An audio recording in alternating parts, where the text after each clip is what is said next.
Hi, my name is Joseph Alai. Welcome to my channel. And today I want to talk about building worlds. So the concept of building worlds sounds mysterious, but it's something that we're doing all the time. Through our natural state or through what we're feeding our consciousness, we are building worlds inside our mind, which are then manifesting in the screen of space. And so when it comes down to the building blocks of manifesting, or what to kind of be thinking about as you're living your days while manifesting, the idea of building worlds is one of those things that we should have in the back of our mind.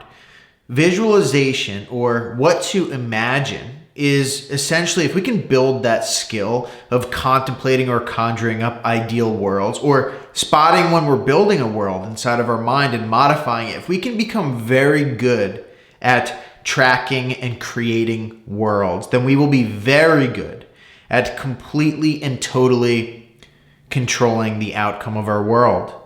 So first of all, if you have not done so already, please hit the like button. It does something with the algorithm from which those who would not normally be able to watch this video to watch this video, and then hit the subscribe button if you want laser focused, systematic, predictable techniques on manifestation for anything that you want.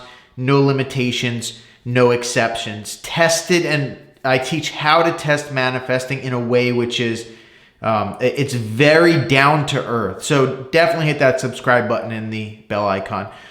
Also, just to let you know, I am having a workshop on I believe it's the 6th of this month, and I'll put the details below and a promo code, but it's going to be on visualization and imagining. So those are the two most important critical aspects of manifestation. That is coming up soon. And so I want to talk about the not list building. That's other video, other topic, but talk about world building, what it means, how to do it.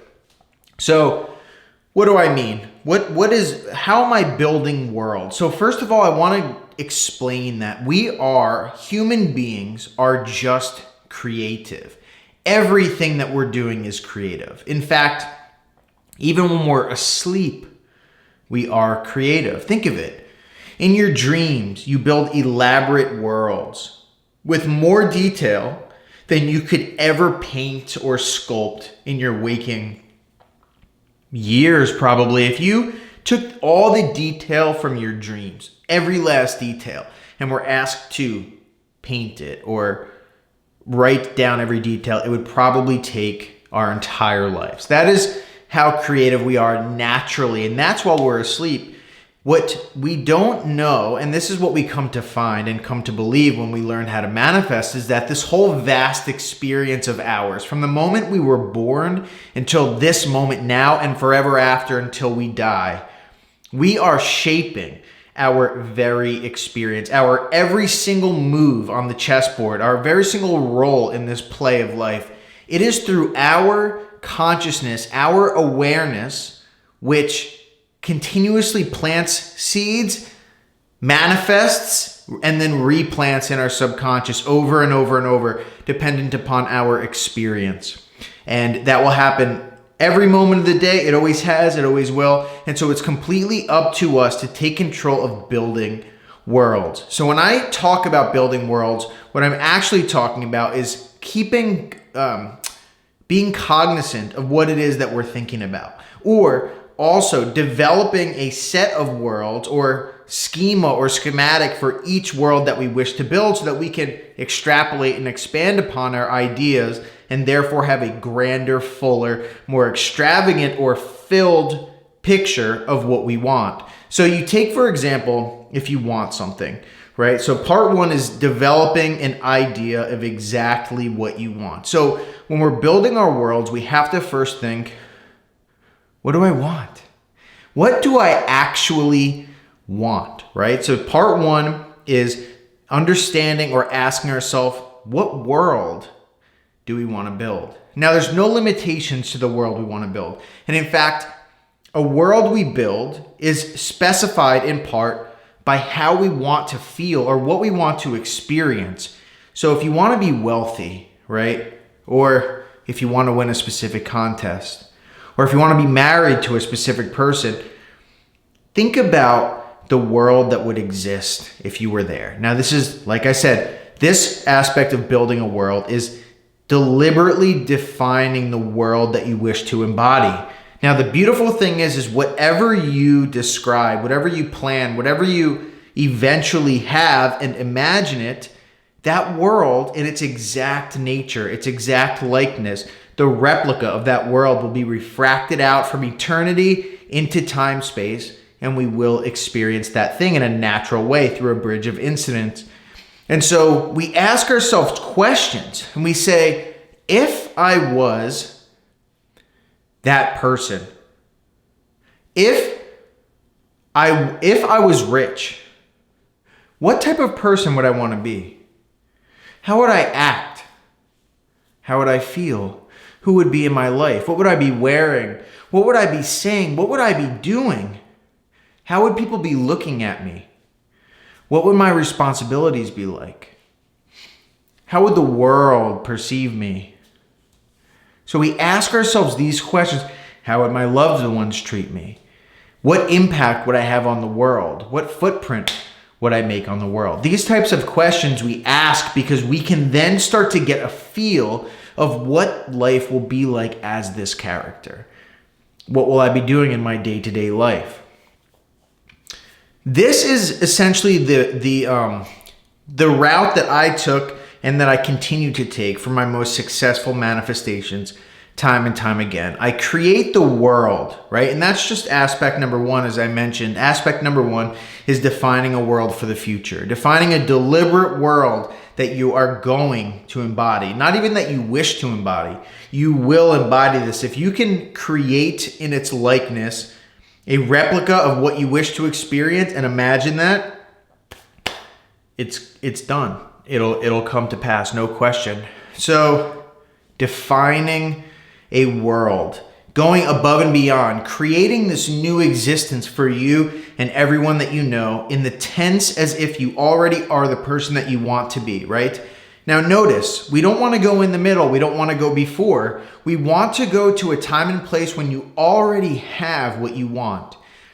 And I've mentioned this thousands of times probably to you guys, but the reason for this is to simply, we plant the seed of after the end because the blanks will be filled in. The story will be filled in. The play will be filled in. The book will be written from now until the end to get you to that end result. So that's aspect one, is creating the world of our liking. Now aspect two, and this is where it gets interesting, is, or a little, and some may say it's even a bit more difficult. I myself, I think it's a bit more difficult, but it's monitoring what we are keeping alive inside of our mind. So I have a little story for you. So over the last couple days, actually I would say a week, there have been substantial changes in my life. I injured my knee and I got a little stuffy nose and I started to feel lonely. It was very interesting. It was something that hit me just basically all in one shot. Now, I wasn't sure what was going on. I wasn't thinking clearly. I wasn't feeling like myself. And I was starting to panic. I was like, this is unlike myself. I hadn't felt this way in a long time, starting to feel hopeless and depressed and just really unsure of what was going to happen next. And the interesting thing is that everything is going very well for myself. And in fact, I'm helping more people than ever. I'm helping myself more than ever. My family's being helped more than ever. I'm fulfilled. I've arrived in positions or manifested specific things in my life, which I never thought I would, right? And I mean, part one, as I said, component one of world building, I defined the outcome of my job position, the ideal thing that I wish to be doing in my life. And then God filled in the blanks and the rest was refracted in the world. And so arriving to that position, somewhere where I felt completely arrived or there, starting to get these strange things to happen, like the injury and me being sick and feeling alone and helpless and all this stuff. Well, as I walked in here to film, it was interesting because I stubbed my toe. And it was, but even though that sounds so silly, which it is, I stubbed my toe, like why would I say this? It was extremely important. It was an extremely important aspect of what had happened. And the reason is this. The other day, I was watching a movie and I was watching TV. And in this movie, a man injured his leg. He was very sick. He was very depressed. He was losing his health. And then the next show right after that, the man stubbed his toe.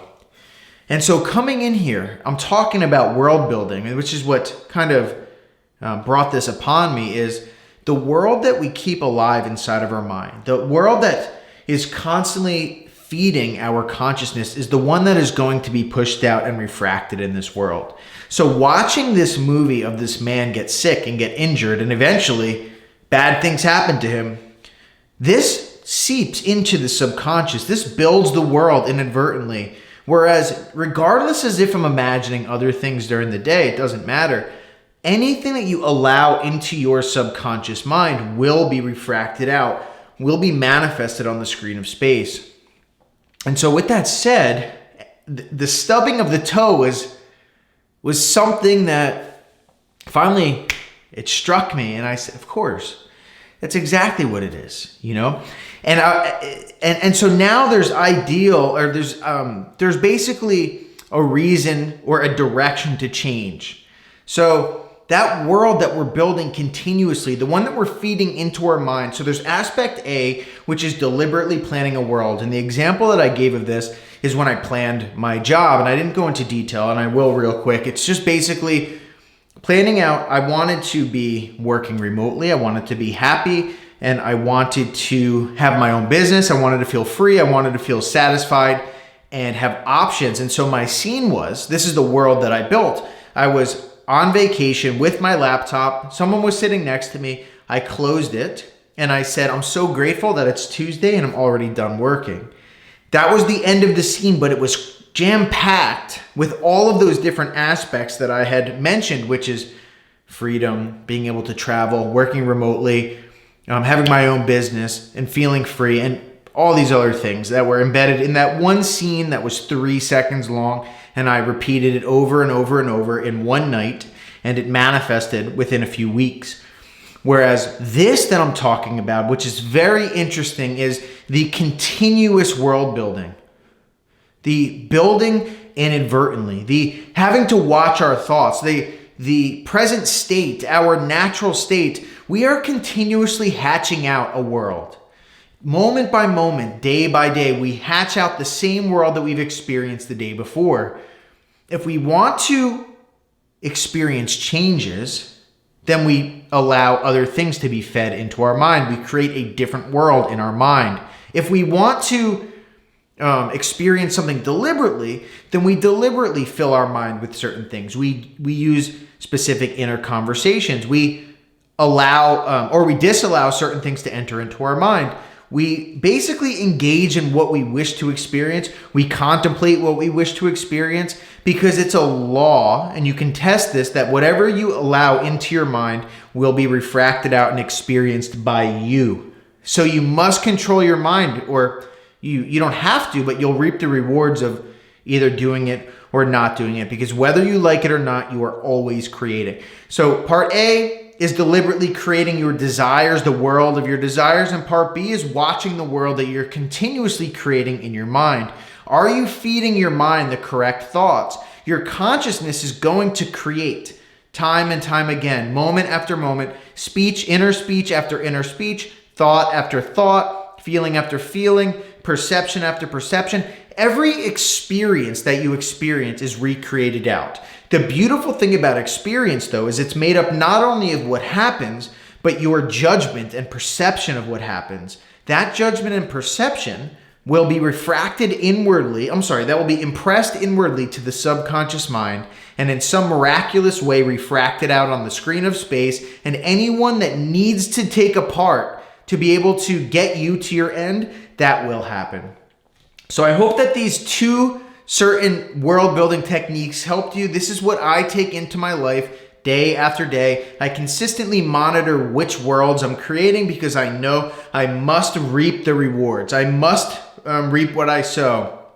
There's a verse in scripture that says, besides those two, is that every, what does it say? It's, I'll probably butcher this, but it basically says, what you reap, you will sow, or everything that you do, you must account for in the day of judgment, which it's not talking about sinning and facing the wrath of God. It's talking about whatever you're allowing into your consciousness, you will meet on the screen of space. So what do you want to meet on the screen of space? It can be good, it can be bad. Just choose wisely. So I hope you liked this video. If you did, definitely hit the like button, subscribe, hit the bell icon, and also the information for the visualization and imagination workshop that's going to be on the 6th and 7th, I believe, is all going to be posted down below. So thank you so much for watching.